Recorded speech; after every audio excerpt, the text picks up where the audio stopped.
kemudian mengirim kepada dosen pengampu kita, kemudian kita mendapatkan scoring dan lain sebagainya. Tidak seperti dulu yang sebelum adanya permasalahan pandemi seperti saat ini, kita belajar atau ujian di ruang kelas, kemudian mengerjakan soal dengan melalui kertas, tulis dan lain sebagainya. Dan hal ini pun yang menjadikan kita semua. Mas Ardianto, bisa Siap, Ustaz? Layarnya bisa dimiringin biar lebih lebar layarnya.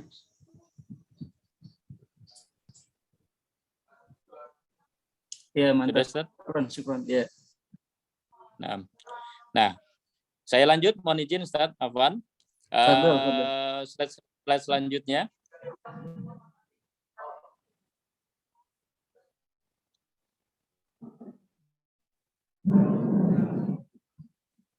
Nah, berdasarkan perubahan yang terjadi di era disrupsi atau dalam konteks di sini adalah menuju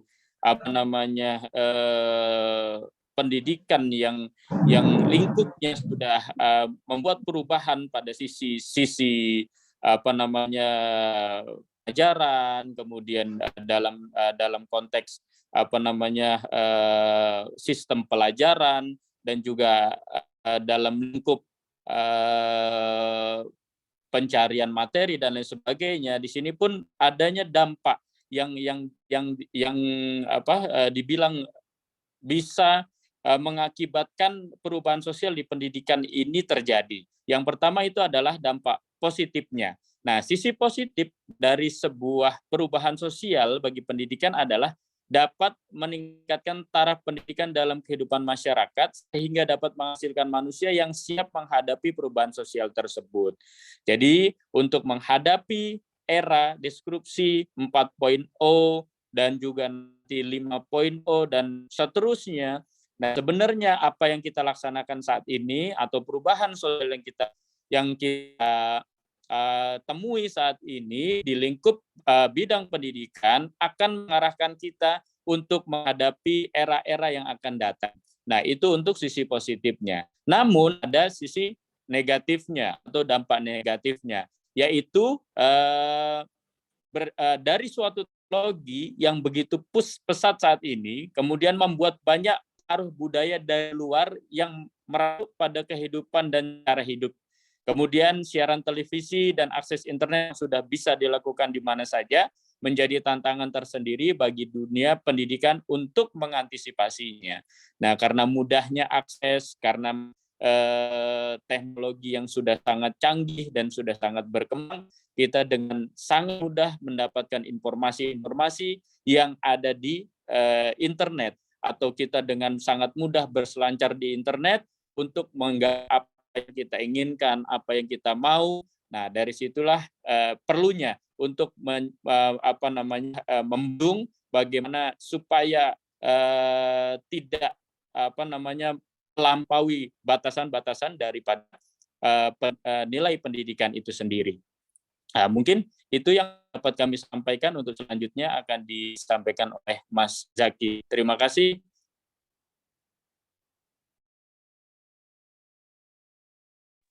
Terima kasih Pak Bayu. Suara saya jelas kan ya?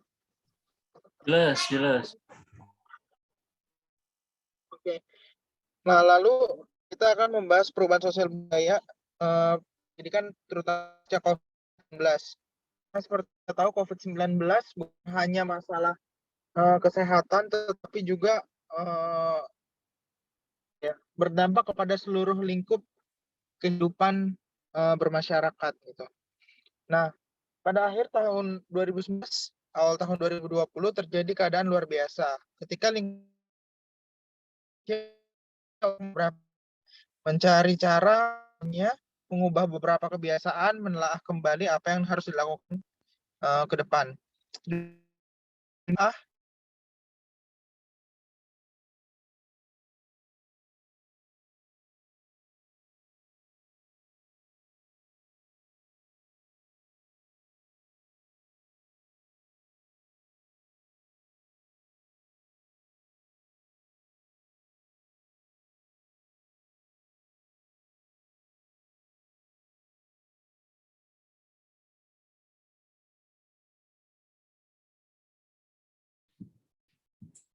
Halo. Sepertinya suaranya hilang. Syarihul Mizaki ya. Iya Pak, kayaknya sinyal jelek lagi hujan.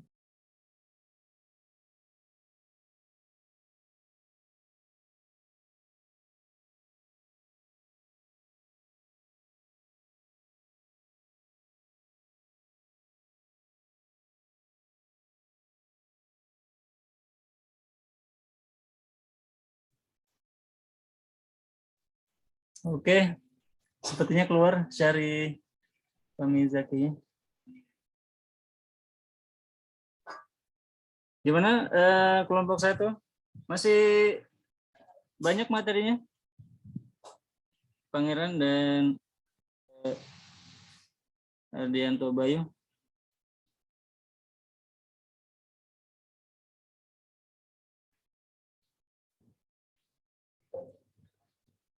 Bagaimana nih? Kita tungguin Pak Mizakinya kembali atau lanjut dulu mungkin?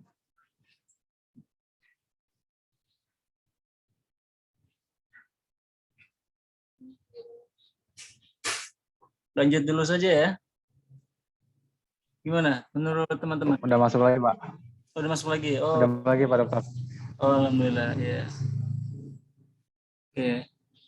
Oke, kita tunggu dulu.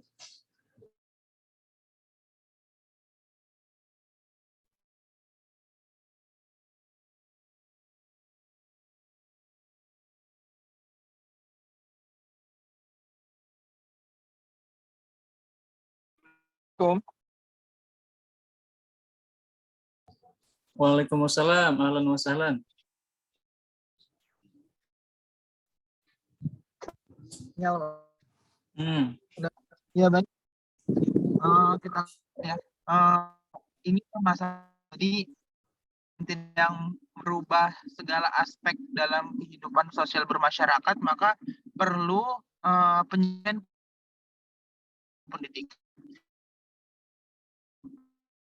pembatasan masa-masa COVID, terutama di tahun 2020 sampai tahun 2021 ya, di mana pembelajaran sebelumnya luring ganti juga daring seperti di Indonesia ya, sehingga kita kenal termin-termin baru seperti ta'lim an ba'din ya, pembelajaran jarak jauh gitu, dan banyak mahasiswa Indonesia yang pada akhirnya karena situasi ini seperti itu. Dan banyak juga seperti yang tadi bilang, buku-buku belum bacanya melalui aplikasi gitu, menjadi data-data digital. Mungkin kita kenal situs-situs kayak seperti Nurbook dan lain begitu. Nah, lalu keadaan nyata, beberapa aktivitas kehidupan yang sudah menjadi keseharian dalam kehidupan manusia harus berubah karena COVID-19 ini. Seperti contohnya para pelajar yang tidak boleh sekolah, tidak boleh nongkrong di pinggir jalan lebih dari 5 orang, tidak boleh bekerja di kantor, pabrik atau perusahaan, tidak boleh jualan, harus pakai masker, harus cuci tangan, dan beberapa larangan dan keharusan yang harus ditaati masyarakat. Dan ini tidak hanya terjadi di pendidikan formal ya, pendidikan non formal seperti daurah-daurah atau halakoh-halakoh di masjid-masjid itu juga dihentikan di sana. Seperti halnya di dua masjid suci ya, Masjid An-Nabawi dan Masjidil Haram, yang pada masa COVID itu hanya boleh dimasuki oleh petugas-petugas masjid gitu, tidak boleh dimasuki oleh publik seperti itu. Lalu masyarakat yang merasa memikul kerugian karena pandemi ini akan mencari jalan untuk menebus kerugiannya tersebut, dan masyarakat yang terasa diuntungkan juga akan mencari cara bagaimana agar keuntungannya dapat bertahan dan berkembang. Mungkin pembahasan saya sampai sini, akan dilanjutkan oleh Mas Pangeran. Terima kasih. Baik, terima kasih Mas Zaki, Mas Bayu. Izin Pak Dokter, kita akan melanjutkan pembahasan terkait perubahan sosial di bidang pendidikan. Silakan, mohon tolong Mas Zaki. Iya. slide-nya. Oke. Baik, kita akan coba fokus kepada pembahasan bagaimana perubahan sosial, terutama pasca pandemi ini ya. Kita sendiri sekarang kan sebenarnya merasakan perubahan sosial itu sendiri kan. Kita belum saling bertemu dalam kelas yang nyata. Kita semuanya pembelajaran kita dilakukan melalui online. Maka nanti lulusannya ini dapat gelarnya kalau sarjana atau master mungkin MZM ya, Master Zoom Meeting ya. Itu adalah perubahan sosial yang terjadi di di bidang pendidikan. Karena kita semua lakukan dalam daring dan juga beberapa perubahan sosial yang kemungkinan semakin menguat ya pada pasca pandemi COVID-19 seperti kesadaran global, kebutuhan dukungan sosial, penggunaan jaringan internet, dan juga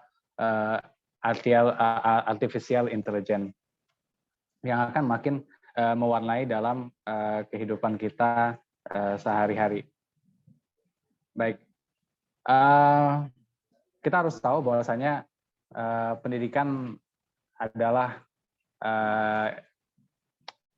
instrumen perubahan sosial ya yang dapat mengantarkan masyarakat ke arah kondisi yang sosial yang diharapkan, dan pendidikan dapat memodernkan dirinya dalam setiap perubahan sosial. Karena yang harus kita sadari bahwasanya pendidikan sendiri merupakan salah satu institusi penting dalam perubahan sosial. Masyarakat yang memiliki sistem pendidikan yang maju tentu saja dapat mempercepat perubahan sosial dalam masyarakat tersebut dan sebaliknya. Ya, singkatnya, pendidikan memberikan sumbangan pada perubahan sosial yang terjadi pada individu ataupun masyarakat. Minta tolong next slide, Mas Zaki. Ya. Baik. Sebenarnya juga selain dengan kasus yang tadi pandemi COVID-19 ya, kita bisa lihat sebenarnya perubahan sosial dalam pendidikan itu mungkin momentumnya itu terjadi pada abad ke-18 ya, ketika revolusi industri terjadi, di mana waktu itu masyarakat itu berubah dari masyarakat agraris ke masyarakat industri, sehingga dibutuhkanlah banyak sekali tenaga terampil untuk bisa memenuhi kebutuhan masyarakat industri. Jadi dalam hal ini ya pendidikan bisa menjadi objek, bisa juga menjadi subjek daripada perubahan sosial. Kenapa? Kalau dalam hal ini mungkin lebih tepatnya objek ya, karena perubahan masyarakat menyebabkan penyesuaian dalam pendidikan bidang pendidikan. Kita juga bisa melihat contoh lainnya perubahan sosial dalam bidang pendidikan. Dalam saat ini misalnya kita lihat pendidikan itu sudah menjadi bisnis ya. Di lain dia sebagai tugasnya mentransmisikan nilai-nilai dan norma-norma dalam masyarakat, pendidikan sekarang juga menjadi bisnis, bukan sekedar untuk penanaman nilai ya. Kita lihat misalnya dalam universitas-universitas itu sekarang berusaha untuk lebih memfasilitasi program-program pendidikan yang lebih laku. Jadi nanti belajar mana yang diminati, itu yang dibuka. Bahkan bukan hanya dalam level universitas ya. Saya dulu sempat baca koran juga, ada beberapa pesantren yang menggunakan bahasa pengantarnya bahasa Cina. Jadi biasanya bahasa Arab atau bahasa Inggris. Sekarang karena dilihat faktor kekuatan ekonomi Cina, itu merubah juga kepada bidang pendidikan, sehingga ada pesantren-pesantren yang mengajarkan santrinya itu pakai bahasa Cina. Dan juga bahkan menurut ekonom dan sosiolog Amerika Serikat yaitu Bowles dan Gintis, kita lihat sekarang ya kenapa itu seperti itu ya, karena dalam masyarakat kapitalis ya tugas utama pendidikan adalah untuk memreproduksi tenaga kerja. Nah, seperti itu. Dan juga misalnya kita lihat ya, ada perubahan sosial yang berdampak dalam pendidikan. Misalnya kita lihat dalam masyarakat modern ini, gaya hidupnya itu serba instan. Ya, makanya yang diminati makanan itu adalah mie instan. Ya. Semuanya gampang. Ya, misalnya kalau dulu orang mau ke toko itu ke Alfamart jalan kaki, sekarang pengennya naik motor atau naik mobil. Itu salah satu ciri manusia modern, pengen semuanya instan. Nah ini juga ternyata diterapkan ya dalam proses atau peserta didik dalam proses pendidikan. Nah, karena pengen serba instan itu, makanya dalam bidang pendidikan kita lihat banyak perilaku negatif yang dilakukan peserta didik, misalnya menyontek, plagiasi, atau mungkin dalam konteks yang lebih tinggi itu adalah pemalsuan ijazah. Nah, seperti itu. Itulah beberapa hal yang terkait dengan perubahan sosial di bidang pendidikan. Mohon next, Mas Zaki. Ya, kita sampai kepada kesimpulan ya dalam perubahan sosial di bidang pendidikan. Ya, ketika masyarakat dihadapkan pada perubahan atau menginginkan perubahan atau dipaksa untuk berubah, maka pendidikan itu merupakan alat untuk memenuhinya. Maka tadi kita bisa lihat pendidikan itu bisa menjadi objek dari perubahan sosial ataupun dia bisa menjadi subjeknya, agent of change. Nah, seperti itu. Perubahan dalam pendidikan dimaksudkan untuk mengubah kondisi masyarakat saat ini ya menjadi suatu masyarakat yang diharapkan dapat memenuhi tuntunan penyesuaian atau perubahan ya, dan demikian seterusnya perubahan bergulir selama kehidupan itu berlangsung ya. Jadi pendidikan menjadi instrumen kekuatan sosial masyarakat untuk mengembangkan suatu sistem pembinaan anggota masyarakat yang relevan dengan tuntutan perubahan zaman. Baik, demikian sekilas dalam diskusi singkat kami terkait dengan perubahan sosial di bidang pendidikan. Selanjutnya kami kembalikan kepada Dr. Istian. Assalamualaikum, bagus sekali. Terima kasih banyak untuk pemateri yang sudah menyampaikan materinya. Tadi ada Pangeran, Syahri Zaki, dan juga Mas Ardianto Bayu. Luar biasa tentang perubahan sosial dalam pendidikan. Secara umum memang seperti itu ya, yang dibahas tadi sudah menurut saya cukup rinci ya, bisa mengkritisi, menganalisis perubahan-perubahan sosial dalam pendidikan. Baik, karena waktu kita terbatas, ini sudah menjelang buka puasa ya. Kita lanjut ke pemateri selanjutnya. Akan disampaikan oleh Cahyani, Muhammad Ali As-Sabul Kafi, dan Muhammad Hulki Hidayatullah tentang pendidikan di UAE, Uni Arab Emirates ya. Kadang ditulis UEA, kadang ditulis UAE. Ya, saya persilakan.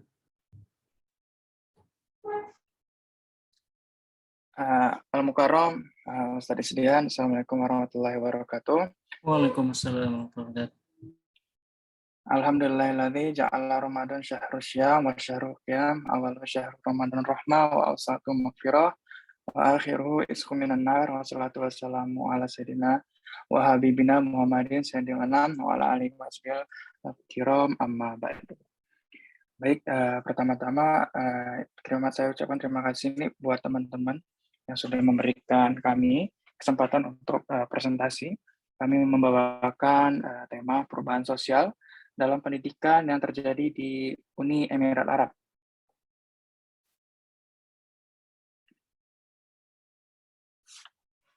Baik, Presiden Uni Emirat Arab pertama sekaligus sebagai penguasa Abu Dhabi yang bernama Sheikh Zayed bin Sultan Al Nahyan mencatat bahwa aset sebenarnya dari setiap bangsa maju adalah rakyatnya, terutama yang berpendidikan, makmur, dan kesuksesan masyarakat yang diukur dengan standar pendidikan mereka.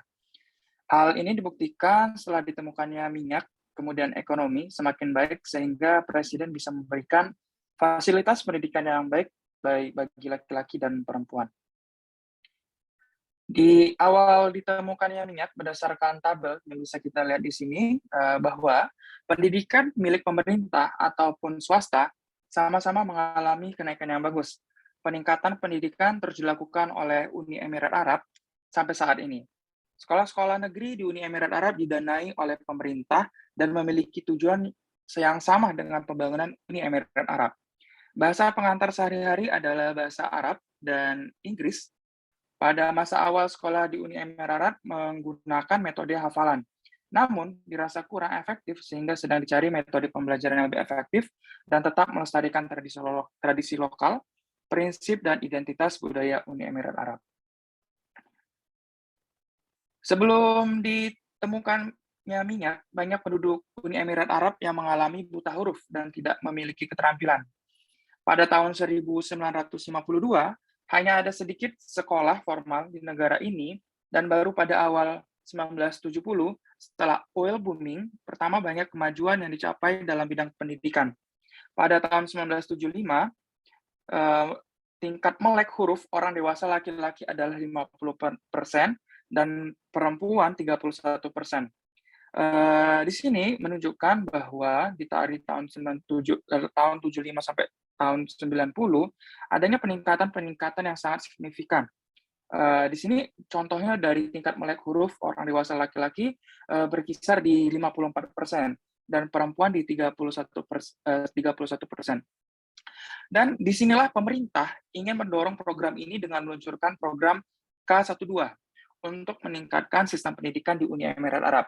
Program K12 atau K12 memiliki program diantaranya yaitu tidak hanya program mengenai pelajaran, tetapi pemerintah juga mengadakan melek teknologi bagi siswa sejak dini.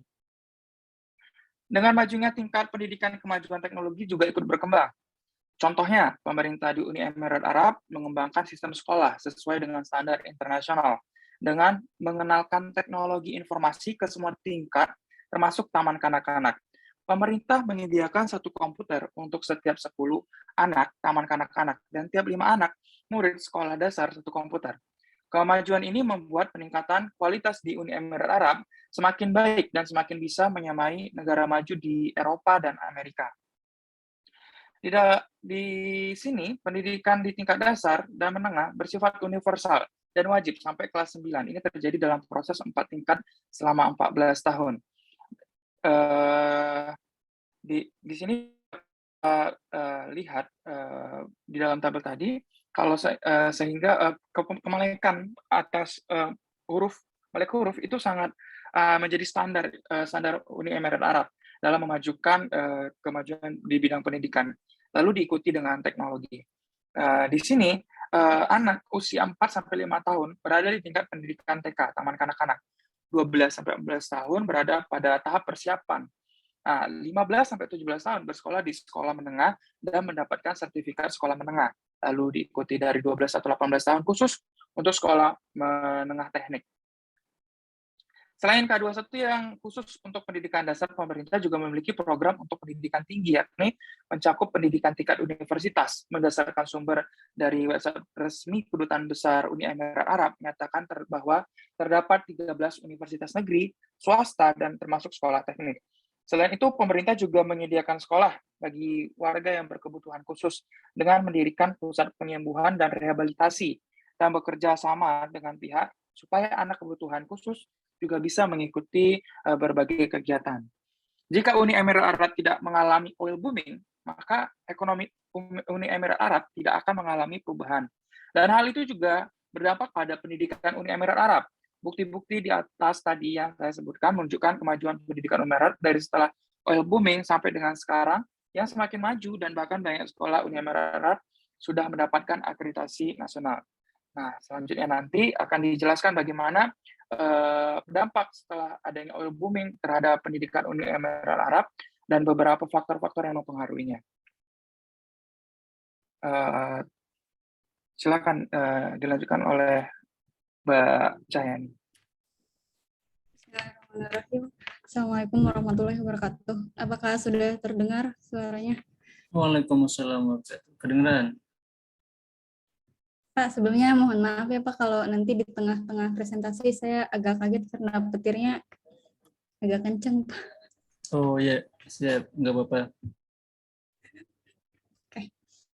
Nah, baik, tadi sudah dibahas oleh saudara kita Mas Kafi bahwa terjadinya perubahan sosial dalam dunia pendidikan di UAE.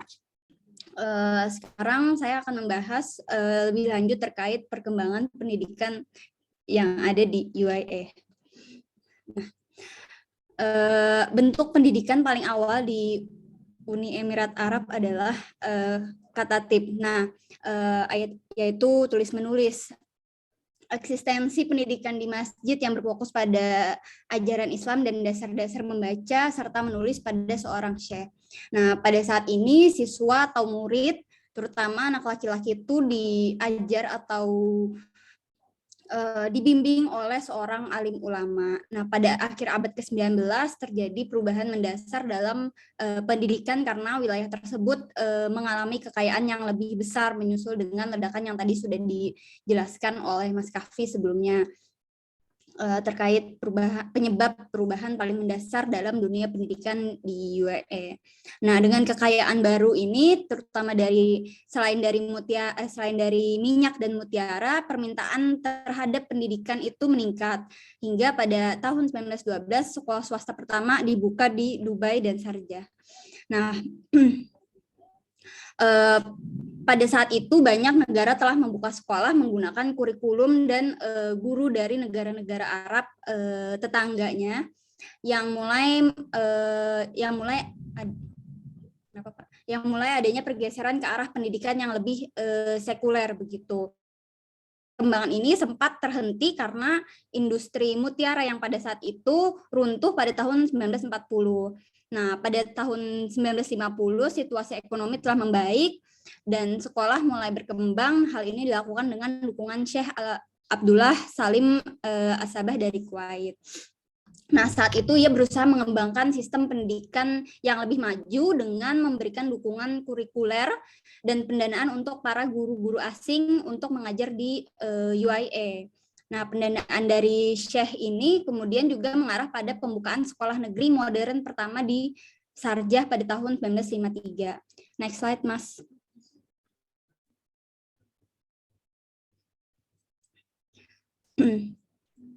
Nah, selanjutnya itu dampak Mesir terhadap sistem pendidikan di UAE. Nah, sementara banyak kurikulum yang berbeda yang diimpor ke UAE pada masa itu, Mesir ini memiliki dampak terbesar pada sistem pendidikan nasional negara itu. Kenapa? Karena pada saat itu UAE itu mulai memodernisasi sistem pendidikannya pada awal 1970-an karena UAE itu tidak memiliki model internal untuk pendidikan mereka begitu. Nah, sehingga mereka sering membawa para penasihat pendidikan eksternal dari negara tetangga, negara luar untuk memberi masukan dan saran kepada para penguasa di Emirat pada saat itu untuk kemajuan pendidikan di UAE. Nah, orang Mesir yang dipilih untuk peran penasehat tersebut ini karena sektor pendidikan di Mesir pada saat itu jauh lebih mapan dan karena kurikulum mereka dianggap menawarkan pendidikan yang lebih melokal atau lebih Arab daripada yang dari Barat begitu. Nah, selain para peran penasehat, banyak orang Mesir juga bermigrasi ke UAE untuk menjadi guru. Nah, guru-guru ini kemudian membawa pendekatan yang berpusat pada guru untuk mengajar. Nah, secara historis banyak guru Mesir datang ke wilayah Teluk sebagai pekerja kontrak yang direkrut oleh atau melalui Kementerian Pendidikan. Nah, tetapi seiring berjalannya waktu hal itu kemudian berubah, tetapi sisa-sisa kurikulum Mesir itu saat ini masih dapat ditemukan dalam pendidikan publik atau pendidikan di UAE sektor publik begitu. Nah, kemudian selanjutnya sejak berdirinya UAE ini yang tadi Mas Raffi. Nah, sejak berdirinya UAE pengembangan sistem pendidikan yang berkelanjutan telah menjadi prioritas utama bagi pemerintah. Nah, kemudian investasi yang cukup besar juga dilakukan untuk memenuhi kebutuhan pendidikan bangsa itu dan banyak transformasi penting yang terjadi sebagai hasilnya. Nah, ini nanti dibahas oleh Mas Uki mengenai nasional strategi UAE dalam bidang pendidikan. Nah, next slide Mas Kahfi. Nah, sistem pendidikan di UAE ini terdiri dari sektor publik, yaitu pemerintah dan swasta, sama kayak kita di Indonesia juga ada sekolah swasta dan sekolah pemerintah begitu. Namun ada juga sekolah semi pemerintah yang beroperasi di negara tersebut. Nah, pada tahun 2018 sampai 19 itu presentasi sekolah swasta itu meningkat menjadi 49,6%. sedangkan presentasi sekolah negeri itu menurun menjadi 50,4%.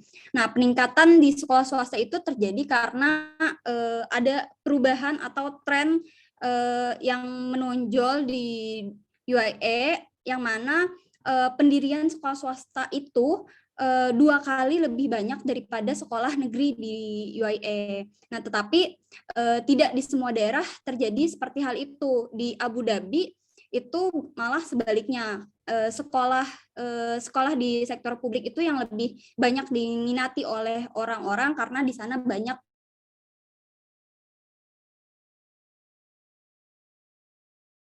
pendidikan di sekolah tersebut itu menggunakan bahasa Arab yang menjadi sebagai bahasa pengantar di sekolah tersebut.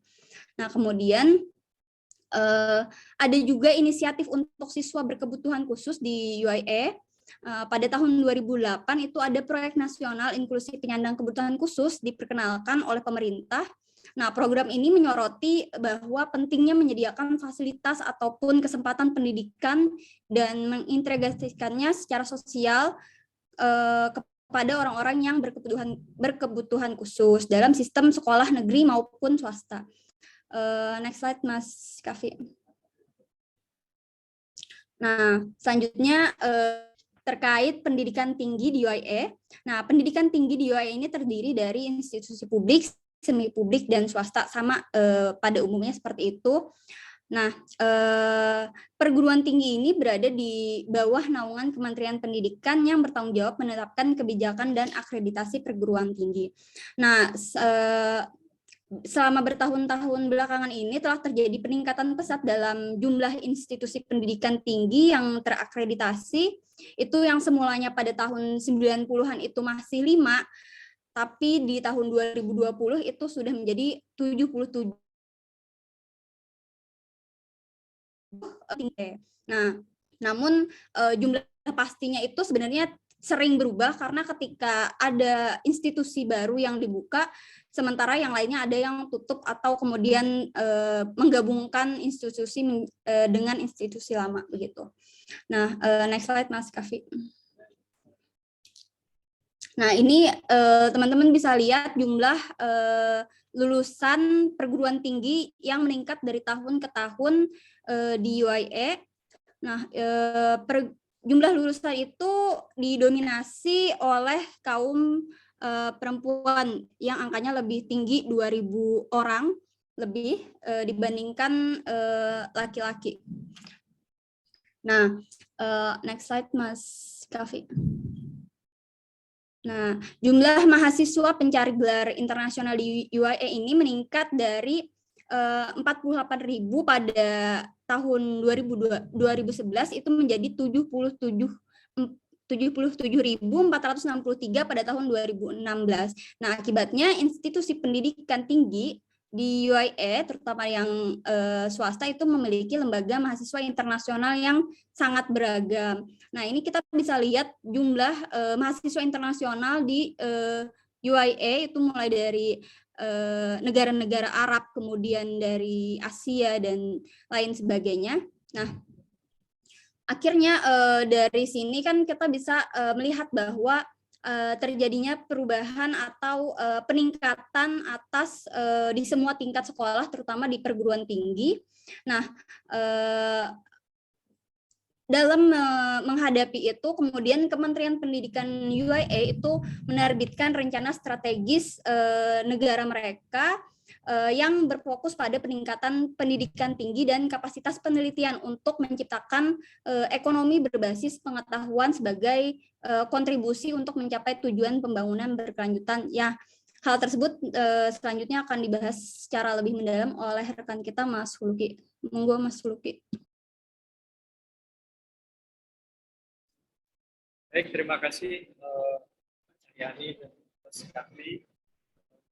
Kami hormati statistisian dan rekan-rekan pada mata kuliah sore hari ini.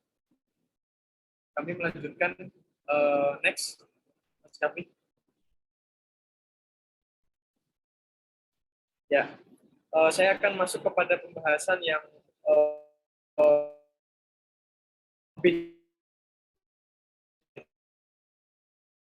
dari globalisasi, di mana seperti yang kita tahu bersama bahwa globalisasi ini menjadikan interaksi antar orang dan antar negara menjadi borderless ya, tanpa batas gitu. Dan tentunya selain dampak-dampak positif juga globalisasi ini juga membawa beberapa implikasi yang harus difilter lagi gitu dan mengarah kepada hal-hal yang negatif, termasuk dalam konteks pendidikan dan sosial budaya di Uni Emirat Arab. Globalisasi jika kita tarik kepada sektor pendidikan khususnya itu memberikan implikasi terhadap eksistensi bahasa Arab ya, penggunaan bahasa Arab di Uni Emirat Arab itu sendiri. Dan berbagai penelitian juga sudah membuktikan hal ini, gitu, bahwa arus globalisasi yang besar cenderung memberikan implikasi negatif terhadap kehidupan sosial budaya di Uni Emirat Arab, khususnya terkait eksistensi bahasa Arab. Dan ini disampaikan oleh laporan dari Departemen Bahasa Arab Universitas Uni Emirat Arab, bahwa beberapa tahun terakhir semakin sedikit siswa yang memilih bahasa Arab sebagai pilihan studinya.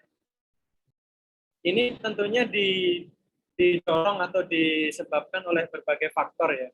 Khususnya kalau kita lihat posisi strategis Dubai khususnya ya, ibu kota Uni Emirat Arab, itu sangat strategis khususnya dalam perkembangan bisnis ya, bisnis antar negara termasuk sektor pariwisata, dan tentunya ini berdampak pada kehidupan sosial dan pendidikan yang ada di sana. Akhirnya interaksi antar orang yang terjadi di sana itu mayoritas banyak menggunakan bahasa Inggris sebagai bahasa utama ya. Akhirnya dengan masuknya infiltrasi dari bahasa asing tersebut, ya ini bahasa Inggris ya secara khusus, itu dijadikan pengantar dalam berbagai forum akademis, gitu. Dijadikan bahasa-bahasa utama khususnya dalam berbagai forum-forum mimbar akademis yang ada di Uni Emirat Arab. Termasuk kalau kita lihat mungkin banyak juga di YouTube itu berbagai seminar lokal maupun nasional yang ada di Uni Emirat Arab pun saat ini banyak menggunakan bahasa-bahasa Inggris. Oke lah kalau mungkin kita lihat forum-forum internasional seperti pertemuan PBB misalnya, atau forum model United Nation ya, beberapa kali juga diselenggarakan di Dubai, itu memang tidak begitu masalah jika menggunakan bahasa Inggris karena menjadi bahasa internasional. Namun dalam berbagai forum nasional maupun lokal yang ada di wilayah-wilayah Uni Emirat Arab saat ini juga sudah mulai banyak beralih menggunakan bahasa Inggris. Nah, ini sekilas mengenai gambaran bagaimana globalisasi turut mengancam eksistensi bahasa Arab di Uni Emirat Arab. Next. Kemudian dari pemerintah Uni Emirat Arab sendiri, khususnya dalam Kementerian Pendidikan ya, itu memandang permasalahan tersebut cukup krusial gitu. Dan ini dirumuskan dalam national strategi mereka untuk pendidikan tinggi, khususnya dalam jangka panjang, yaitu visi mereka di 2030 terhadap konteks pendidikan itu sendiri. Mereka meyakini bahwa lembaga pendidikan khususnya saat ini menjadi mitra kunci dan strategis untuk mengimplementasikan SDGs ya, atau pembangunan berkelanjutan, sustainable development. Nah, kalau kita lihat dalam infrastruktur pendidikan atau institusi pendidikan di dalam negeri UEA sendiri pun, mereka saat ini tercatat memiliki 79 institusi pendidikan tinggi ya, yang sudah terakreditasi tentunya, dan juga Uni Emirat Arab sendiri pun saat ini tercatat sebagai negara yang memiliki jumlah international branch campus terbesar di dunia. Nah, ini akhirnya mendorong pemerintah untuk mengalokasikan anggaran yang cukup besar bagi sektor pendidikan, yakni mencapai 10,2 miliar dirham ya, dirham gitu. Nah, dalam agenda strategi nasional mereka, Emirat ini mereka berusaha memastikan bahwa paling tidak kompetensi dasar yang dimiliki oleh siswa khususnya di konteks pendidikan tinggi itu adalah pemahaman yang kuat tentang bahasa mereka gitu. Dan ini dijaga betul oleh Kementerian Pendidikan. Nah, strategi ini kemudian diimplementasikan kepada tataran yang lebih teknis dan praktis, yakni bagaimana mereka menggerakkan generasi mendatang mereka atau generasi muda mereka itu dituntut untuk mampu menggerakkan sektor-sektor ekonomi ya, khususnya bisnis di sektor publik maupun sektor swasta gitu. Dan ini dijadikan pilar utama mereka untuk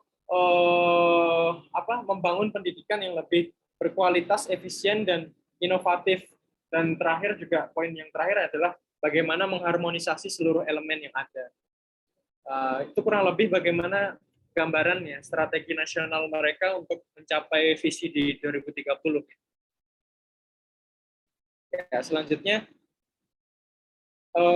kita bisa lihat bagaimana master plan atau project plan mereka yang cukup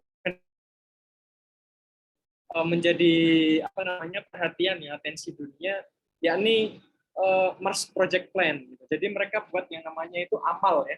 Project amal itu bagaimana mereka bisa mengorbitkan satelit untuk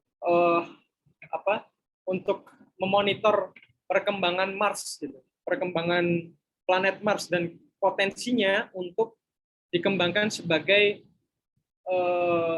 salah satu alternatif pemukiman manusia di masa mendatang. Jadi perkembangan sains mereka di bidang ini sudah sangat maju gitu ya jika dibandingkan di negara-negara kawasan yang lain gitu. Dan ini semakin menisbahkan mereka gitu, semakin mencatatkan diri mereka bahwa mereka juga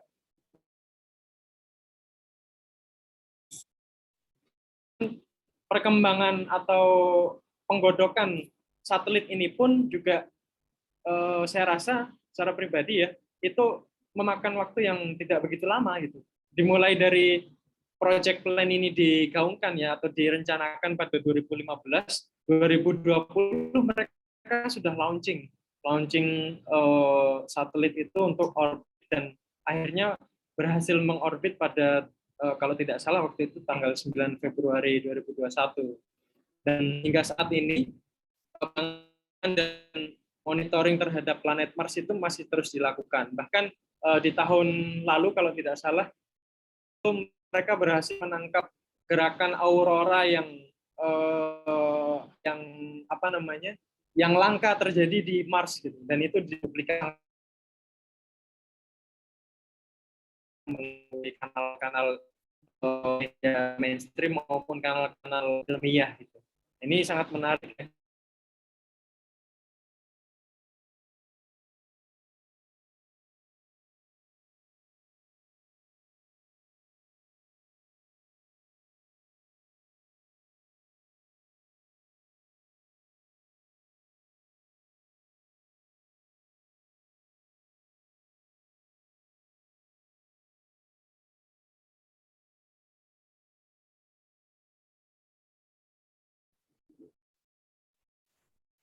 Halo, sudah terputus sepertinya ya? Oh, ini sudah bergabung. Sepertinya terputus, Dok. Silakan. Putus ya. Jaringannya susah karena hujan angin besar. Oh iya, iya. Iya, silakan. Ya. Kan lanjut. Maaf, sudah masuk ya? Sudah terdengar. Maaf tadi sampai mana Pak? Karena Iya, hujan angin besar jaringannya putus. Sampai melihat aurora di Mars. Iya. ya ini menarik ya kalau kita cermati lebih dalam bagaimana perkembangan mereka, dan ini bisa apa namanya jadi titik balik peradaban dan juga pusat pendidikan atau pengembangan pengetahuan bisa kembali kepada kita gitu. Kita dalam tanda kutip kawasan ya, negara kawasan. Dan ini apa namanya? Tentunya juga kalau kita lihat ini ada campur tangan dari backstopping mereka ya, yaitu negara-negara aliansi yang sifatnya strategis. Namun di luar daripada apa namanya diskursus itu, kalau kita lihat di sini juga mayoritas ilmuwan mereka, ini yang menarik, mayoritas ilmuwan mereka itu yang mengembangkan Project Plan Mars ini itu didominasi juga oleh kaum Hawa ya, atau perempuan-perempuan. Nah ini menarik itu untuk di apa namanya cermati. Next.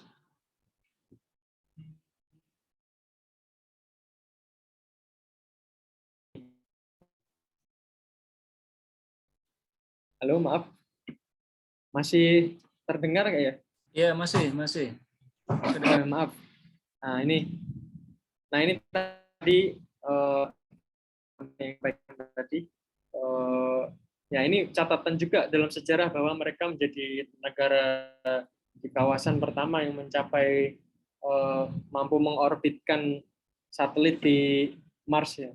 Bahkan di 2019 juga mereka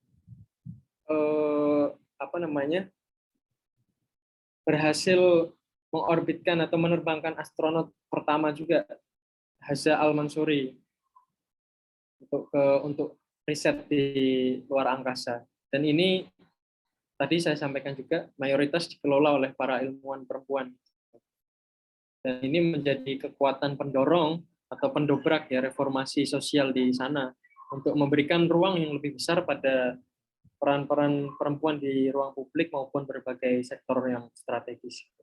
Kurang lebih itu Pak, mungkin yang ini bisa kami berikan atau tambahan sebagai gambaran singkat. Terima kasih. Assalamualaikum warahmatullahi wabarakatuh. Waalaikumsalam warahmatullahi wabarakatuh. Ya, luar biasa. Sebelumnya kita tepuk tangan dulu buat pemateri yang kelompok kedua ini. Ya, bagus sekali, luar biasa. Mendapat banyak informasi menarik ya. Sebelum tadi saya lupa, kita tepuk tangan juga dong buat Mas Bayu, Pangeran, dan juga Zaki dulu ya tadi ya. Mantap juga. Ya, alhamdulillah saya terkagum-kagum dengan teman-teman semua yang dalam waktu singkat bisa merangkum sedemikian banyak informasi penting. Baik, karena waktu kita terbatas, kita langsung saja beralih ke pemateri selanjutnya. Perkembangan perubahan pendidikan di Qatar yang akan dibahas oleh Pak Wawan ya, Salma Salsabila dan Muhammad Zaki Mubarak. Ya, mari kita sambut. Silakan. Baik, bismillahirrahmanirrahim. Assalamualaikum warahmatullahi taala wabarakatuh. Waalaikumsalam warahmatullahi wabarakatuh. Sebelumnya mohon maaf Pak Dokter, ini saya matikan kamera karena sinyal juga kurang pas di sini, agak mendung ya. Baik, tidak apa-apa. Baik, bismillahirrahmanirrahim. Alhamdulillah. Alhamdulillahilladzi nasta'inuhu wa nastaghfiruh wa na'udzu billahi min syururi anfusina wa min sayyiati a'malina. May yahdihillahu fala mudilla lahu wa may yudlil fala hadiya lahu. Asyhadu an la ilaha illallah wahdahu la syarika lah, lahul mulku wa lahul hamd. Wa asyhadu anna Muhammadan abduhu wa rasuluh, an-nabi wa rasuluh ba'dah. Amma ba'd. Maulana Doktor yang kami hormati dan teman-teman semuanya, nuhibbukum fillah. Baik, jadi izinkan kelompok kami untuk menjelaskan sedikit perubahan sosial dalam dunia pendidikan yang ada di Qatar. Sebelumnya kelompok kami berisi yang pertama Pak Wawan, terus kemudian Mbak Salma dan saya sendiri Muhammad Zaki Mubarak. Baik, sebelumnya kita mulai dengan sejarah pendidikan yang ada di Qatar. Jadi sampai akhir 1990-an sistem di Qatar ini juga sama seperti negara-negara Arab yang lainnya, yaitu masih menggunakan tradisi nasionalistik dan kuat akan budaya intrinsik di sekolah-sekolah Arab. Jadi di Qatar juga terjadi hal demikian. Terus adanya reformasi dalam pendidikan dunia di Qatar yang mengarah pada perbuatan independent school atau standar kurikulum baru ditetapkan dan pengembangan profesionalisasi guru terus ditingkatkan dan untuk menemukan sistem yang paling efektif bagi siswa Qatar agar di dunia Qatar ini berhasil di sepanjang tolak ukur internasional dan khususnya dunia barat. Jadi sejak era modern juga Qatar mengikuti perkembangan ilmu pengetahuan dan kiblatnya juga di dunia barat. Jadi sebelum ditemukannya minyak, tidak ada sistem pendidikan formal di Qatar. Jadi tolak ukur kemajuan Qatar ini pada tahun 1970-an itu pasca merdekanya Qatar itu baru dan sebelumnya juga ada ditemukan minyak dan di situ adalah tolak ukur kemajuan pendidikan formal di Qatar. Pengajaran sebagian besar di sana dijalankan oleh kutab atau pendidik yang berkeliling itu masih menggunakan sistem atau cara-cara yang lama yang akan melakukan perjalanan dari satu desa ke desa lainnya untuk mengajar bahasa dan Al-Quran. Jadi kutab ini juga dikenal sebagai mutta atau mutawa, dibagi menjadi dua subbagian, yaitu jenis kutab pertama hanya mengajarkan Al-Quran dan prinsip-prinsip dasar agama dan tersebar di luas di daerah pedesaan dan perkotaan. Anak-anak dari kedua jenis kelamin ini dapat menghadiri kelompok atau mutawa ini. Jadi anak-anak dari ini baik itu laki-laki ataupun perempuan, meskipun mereka dipisahkan berdasarkan jenis kelamin, jadi anak-anak laki-laki itu diajarkan di tempat umum seperti masjid, sedangkan perempuan itu sifatnya itu lebih privat, yaitu seperti di rumah atau tempat-tempat yang lain yang memang dikhususkan untuk belajar perempuan. Jadi variasi lain dari kutab ini mengajarkan membaca, menulis, dan berhitung. Selain juga mereka juga belajar Al-Quran.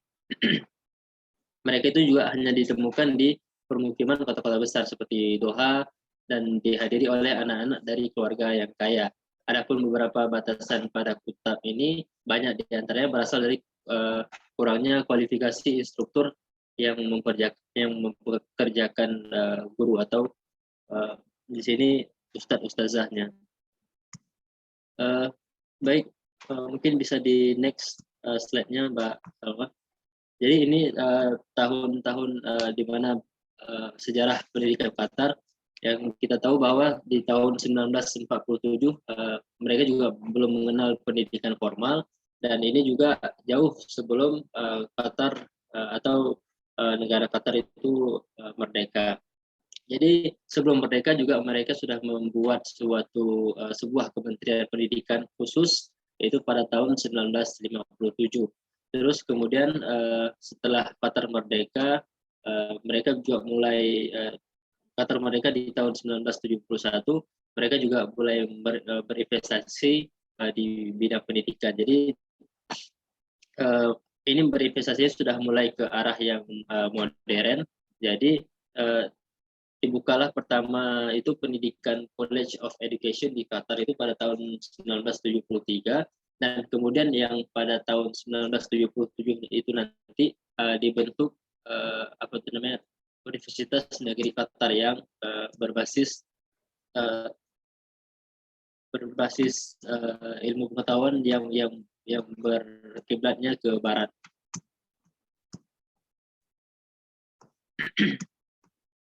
Jadi dalam perkembangannya pendidikan di Qatar ini terlihat sangat semu, maka sampai di tahun sebelumnya di tahun 1985 sampai 86 ini juga pelajar negeri Qatar ini memberikan beasiswa untuk mahasiswa yang di dalam negeri supaya mereka itu keluar ke berbagai negara, baik itu seperti negara Amerika, Inggris, dan Prancis untuk menuntut ilmu.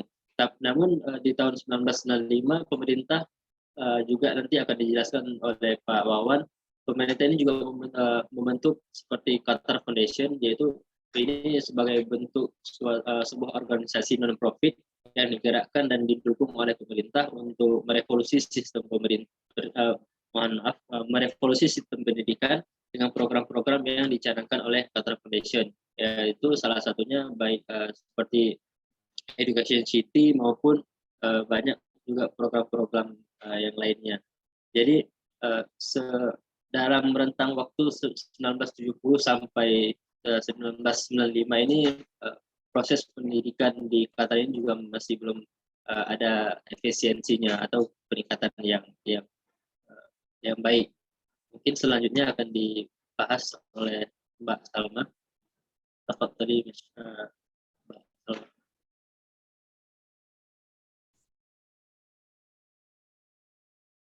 Baik, bismillahirrahmanirrahim. Terima kasih Mas Zaki. Berikutnya saya akan membahas berkaitan tentang sistem pendidikan yang ada di Qatar, lebih tepatnya yaitu adalah kelembagaan-kelembagaan yang ada di sana. Salah satu dewan tertinggi Qatar yang mengatur sistem pendidikan di sana yaitu adalah SEC atau The Supreme Education Council yang dibuat dengan keputusan nomor 37 tahun 2002. Sejak tahun 2006 dan seterusnya, Dewan ini mengarahkan dan mengontrol sistem pendidikan di semua tingkatan, mulai dari prasekolah hingga universitas. Kemudian, SEC ini mengarahkan 3 lembaga institusi. Yang pertama yaitu adalah The Supreme Education Council atau SEC itu sendiri. Yang kedua yaitu adalah The Education Institute dan The Evaluation Institute.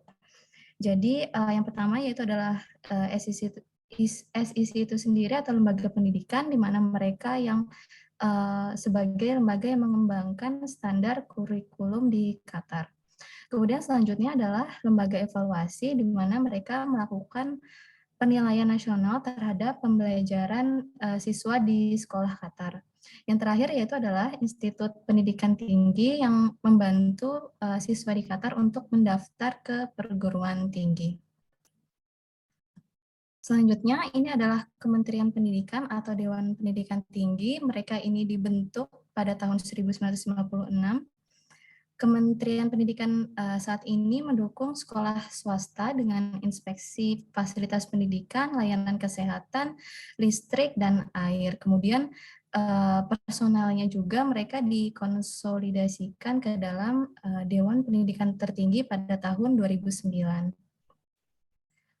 Selanjutnya, ini adalah Yayasan Qatar for Education, Science and Community Development. Ini adalah sebuah organisasi swasta yang didirikan pada tahun 1995 di bawah payung Qatar Foundation yang nanti selanjutnya akan dijelaskan oleh Pak Wawan. Jadi di sini mereka terdiri dari beberapa universitas asing, program akademik, dan program teknologi-teknologi di Qatar. Jadi untuk ketiga lembaga ini mereka merupakan lembaga yang sangat berperan penting dalam proses perubahan pendidikan yang ada di Qatar. Seperti yang sudah sebelumnya dijelaskan oleh Mas Zaki, memang pendidikan di Qatar pada awalnya mereka masih belum terlalu formal, kemudian dengan kemajuan Qatar, terutama setelah penemuan minyak, maka kemajuan untuk pendidikan semakin pesat pula. Tidak hanya pendidikan, namun memang segala sektor di Qatar itu menjadi semakin maju setelah ditemukannya minyak di sana ya. Kemudian juga lembaga-lembaga yang sebelumnya saya sebutkan, memang mereka mempunyai peran penting dalam perubahan pendidikan atau reformasi pendidikan yang ada di Qatar. Yang awalnya pembelajaran mereka mendalami lebih banyak tentang agama. Kemudian dengan kemajuan Qatar pun sistem pendidikan maupun kurikulum di sana akhirnya diubah dan lebih condong ke sistem internasional maupun condong ke pendidikan lebih ke barat-baratan. Kemudian untuk pembahasan lebih detail selanjutnya yang nanti akan dibahas oleh Pak Wawan. Silahkan Pak Wawan. Assalamualaikum warahmatullahi wabarakatuh. Terima kasih Dr. Muhammad Hizjan yang terhormat. Rekan-rekan, izin kami melanjutkan. Ini terkait dengan perubahan sosial dalam bidang pendidikan di Qatar. Nah, di Qatar ini sebagaimana dijelaskan di pembuka, memang awalnya adalah dalam skup yang lebih tradisional, bahkan tidak mengenal pendidikan formal. Namun seiringan dengan kemajuan yang dialami peningkatan ekonomi dan finansial negeri Qatar, itu dilakukan adaptasi berupa di bidang pendidikan yang mengadopsi sistem Barat, di mana akhirnya pengantarnya pun dominan dengan pengantar bahasa Inggris di dalam pendidikan di Qatar. Nah, ini di kemudian hari juga menimbulkan satu gejolak atau semacam fenomena benturan antara modernisasi dan tradisi Arab yang lebih menitik beratkan kepada nilai-nilai Islam dan budaya Arab sendiri, dan budaya Arab itu sendiri yang bahkan terkikis oleh nilai-nilai atau kultur dari Barat. Kemudian sistem pendidikan di Qatar itu yang diarahkan, tadi juga disampaikan, diarahkan dan dikontrol oleh Dewan Pendidikan Tertinggi atau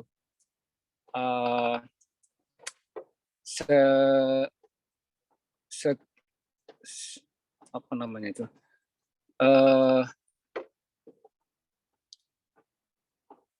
Supreme Education Council, maksud kami, Supreme Education Council di Qatar. Kemudian itu pada 2001 itu ada satu upaya dari pemerintah dengan melibatkan atau RAND Corporation untuk menganalisis dan mereformasi sistem pendidikan yang sebelumnya yaitu dikenal dengan sistem pendidikan K12.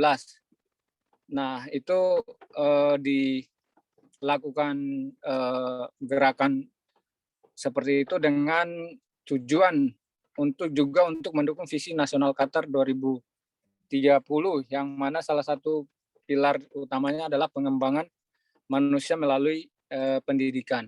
Lanjut, Mbak Salma. Nah, ini akibat adanya perubahan-perubahan di dalam bidang pendidikan mengakibatkan terjadinya pergeseran kultur dan identitas di Qatar. Nah, semula pendidikan yang murni tentang pemahaman dalil-dalil keislaman menjadi kultur pendidikan modern ala Barat yang cenderung meninggalkan budaya hafalan Al-Quran. Ini salah satu dampak dari perubahan pendidikan di Qatar. Kemudian gaya pembelajaran lama yang fokus pada hafalan tadi juga mulai ditinggalkan seiring dengan munculnya banyak sekolah-sekolah internasional dan ekspatriat sebagai negara Arab, atau bahkan kita dapat katakan Qatar ini sebagai negara tanpa identitas yang resmi gitu, yang original begitu. Nah, nilai-nilai Islam hanya berada di permukaan, di dalamnya semakin hari semakin memudar seiring dengan gencarnya arus globalisasi dan westernisasi. Lanjut, Mbak Salma. Nah, ini westernisasi pendidikan di Qatar seiring dengan perubahan tadi mengakibatkan dengan dibuat atau lahir beberapa lembaga pendidikan yang ini afiliasinya dari kampus-kampus elit yang ada di Amerika, di Prancis dan Inggris.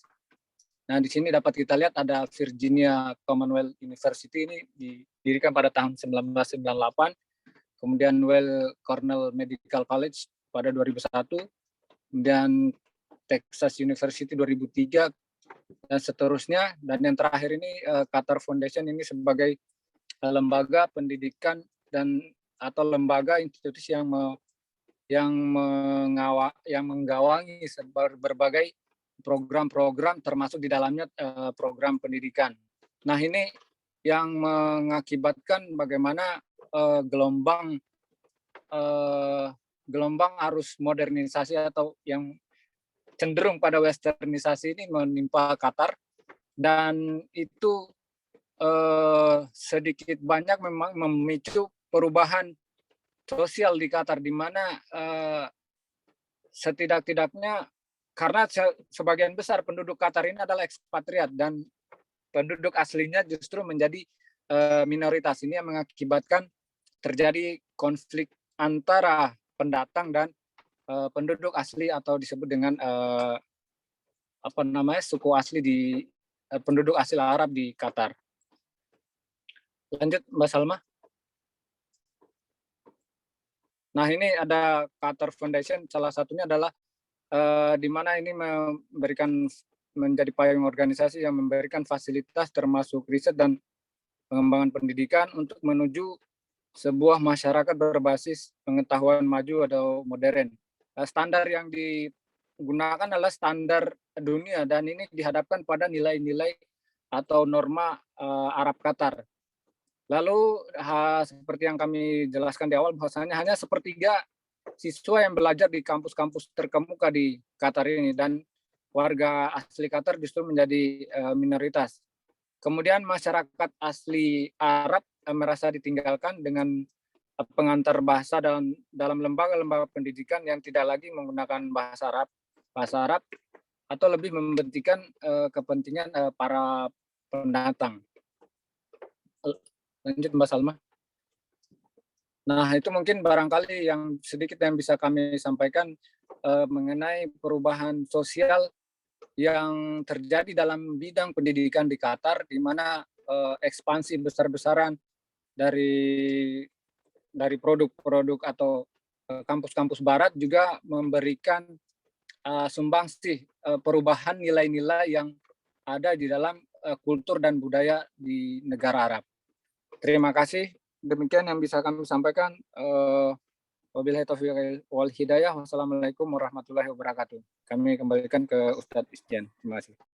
Waalaikumsalam warahmatullahi wabarakatuh. Ya, luar biasa, bagus sekali. Kita beri aplaus dulu, tangan. Ya, alhamdulillah. Dalam waktu sangat singkat, luar biasa. Saya kagum sekali dengan teman-teman ya. Bisa menyampaikan demikian banyak informasi yang sangat menarik.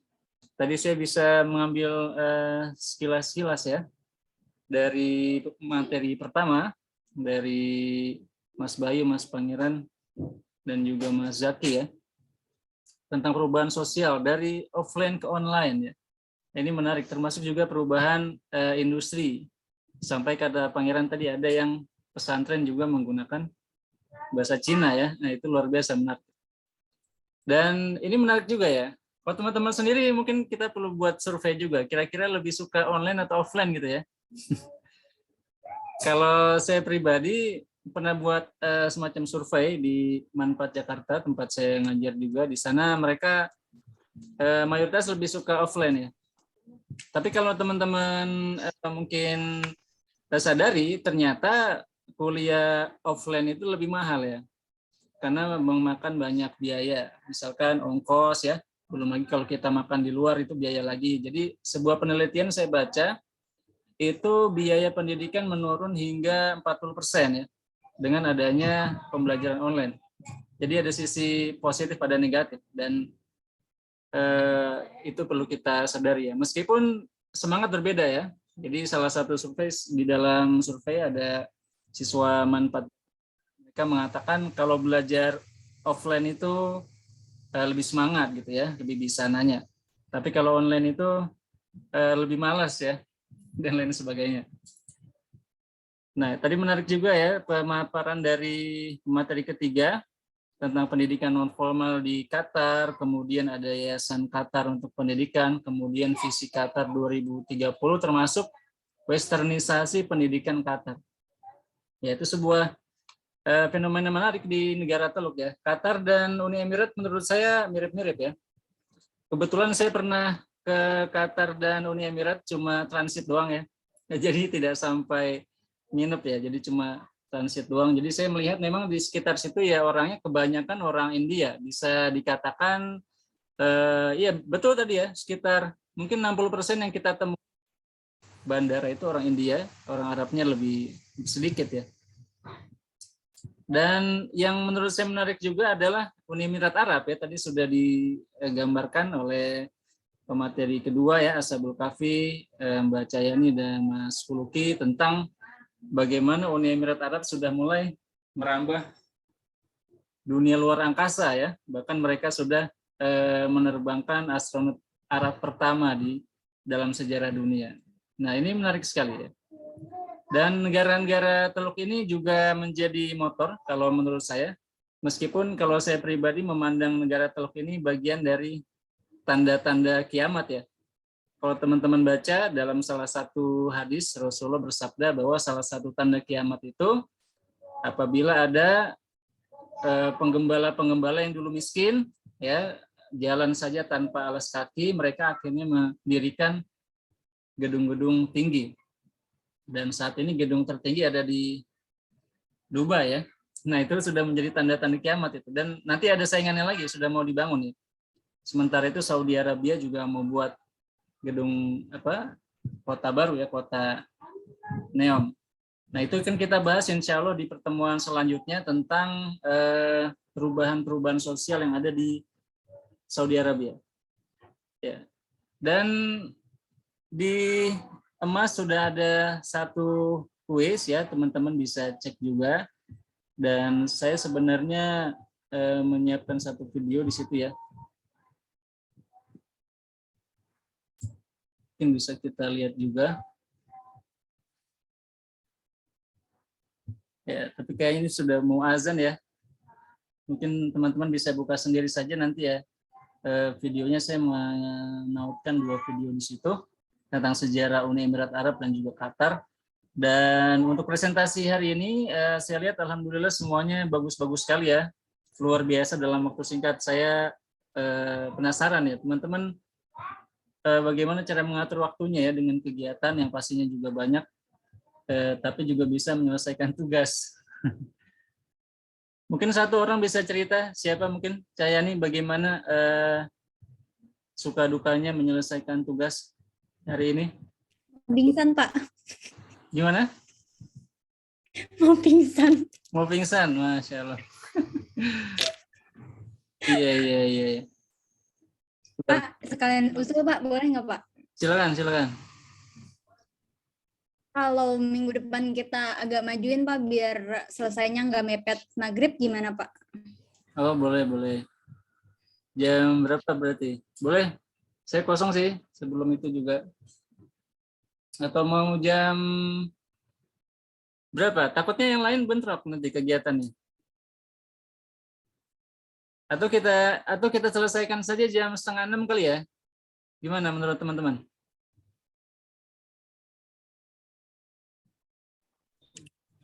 Jadi jam Mungkin bisa gitu Ustaz, diselesaikan lebih cepat. Mumtaz Ustaz. Iya. Iya, jam 5:30 aja kita selesaikan ya, sebisa mungkin. Ya, mungkin nanti ya teman-teman silakan saja nanti mungkin dengan grup yang sama ya. Jadi saya bagi lagi materinya mungkin secepatnya. Dan nggak apa-apa sebenarnya teman-teman kalau memang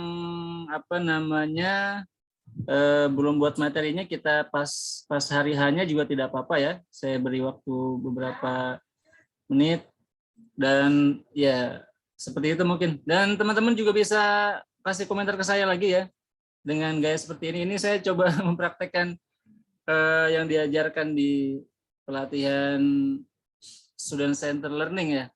Jadi saya hanya sebagai fasilitator saja, teman-teman memberikan materi dari berbagai sumber, dan itu menurut saya luar biasa ya.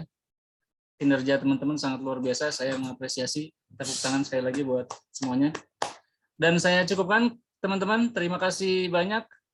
Saya mohon maaf apabila banyak kesalahan dan saya ucapkan terima kasih banyak atas partisipasi aktifnya. Mari sama-sama kita foto dulu mungkin terakhir.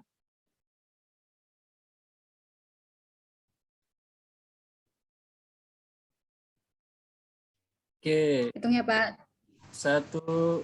silakan. Mbak Jayani mau foto ya? Silakan. Silakan Pak. Oke, 1, 2. 1, 2. Baik. Ya, Ya, terima Pak. kasih. Mari kita tutup dengan hamdalah. Alhamdulillahirabbil alamin. Subhanakallahumma bihamdika asyhadu an la ilaha illa anta astaghfiruka wa atubu ilaik. Terima kasih, selamat berbuka puasa teman-teman semuanya. Saya izin end meeting. Wassalamualaikum warahmatullahi wabarakatuh. Waalaikumsalam warahmatullahi wabarakatuh. Terima kasih. Baik, Pak.